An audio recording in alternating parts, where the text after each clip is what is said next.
The Land of the Bow, the Nubian Kingdom of Kerma, circa 2400 to 1500 BCE. In context, location, Sudan.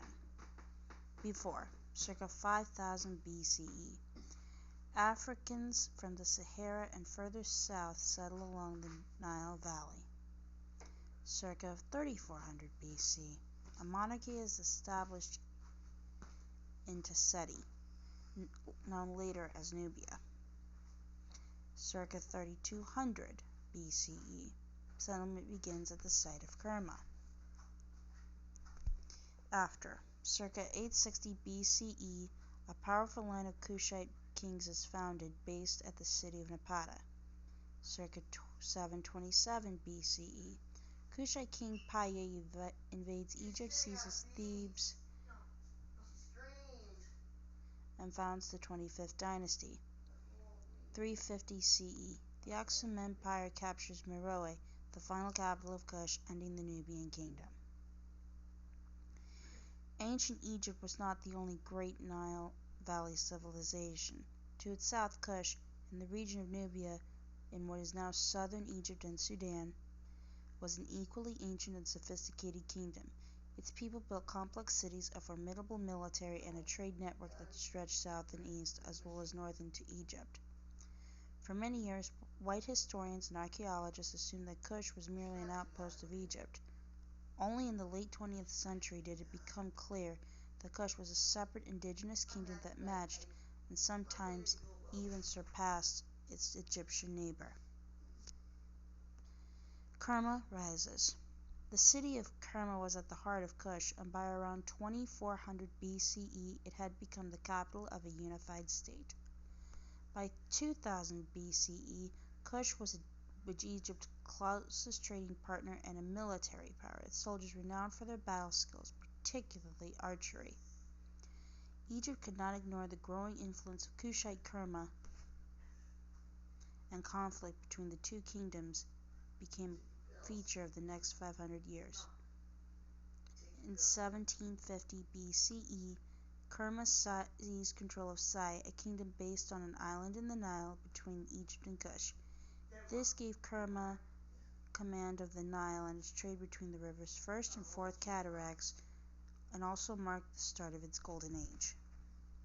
Kerma grew into a densely populated city of possibly as many as 10,000 people.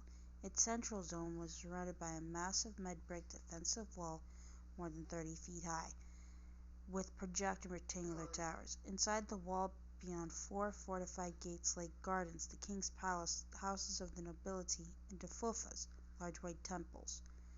Beyond another wall, second, a religious complex consisted of bronze casting workshops, chapels, storerooms, and housing for the priests. An extensive cemetery contained royal tombs, some more than 200 feet wide and filled with hundreds of human and animal sacrifices. The discovery of scarab seals and amulets at the site indicates extensive trade with Egypt.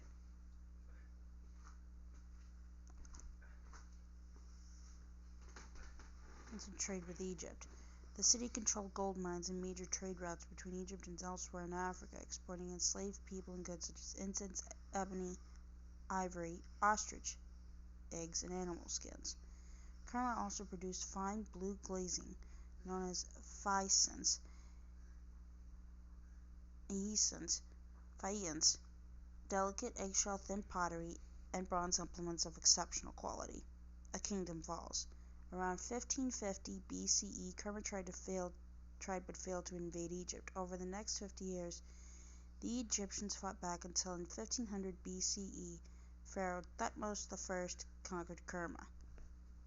Egypt occupied Kush for the next 500 years, leading to the gradual decay of Kerma. Its final decline and abandonment was hastened by the Nile channels, provided the city's water supply drying up. Temples of Mud. 2 monumental temples in Kerma stand testimony to the year's 1,000-year reign as the greatest Nubian power. They are named tefufas, from a Nubian word meaning mud brick building. The best preserved temple, the Western Tefufa, is 59 feet high, has 3 stories, and covers an area of about 15,070 square feet. enclosed by a boundary wall. Inside the temple, a network of passageways connected chambers lined with columns.